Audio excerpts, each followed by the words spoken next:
کہتے ہیں کہ جی کرکٹ میں پیسہ لگانا کیسا ہے. ہمارے شہر میں ہر جمعے کے دن اکثر لوگ کرکٹ کھیلنے جاتے ہیں جس میں جیتنے والی ٹیم کو ہارنے والی ٹیم سے ایگریمنٹ کے مطابق 100، 500 یا 1000 روپے دیتی ہے.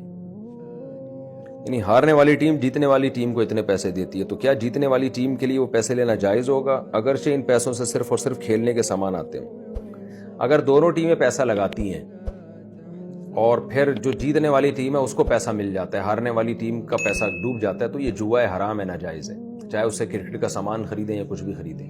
اور اگر ایسا نہیں ہے، دونوں طرف سے پیسہ نہیں لگتا، بلکہ یہ کہ جو بھی جیتنے والی ٹیم ہے اس کو ہارنے والی ٹیم پیسہ دے دیتی ہے، اور اس میں بھی اگر یہ لازمی ہے تو شرعاً یہ لازم نہیں ہے کہ آپ انعام کے طور پر کوئی چیز کسی کو دیں، وہ نہ دے تو بھی کوئی اس سے پوچھ نہیں سکتا.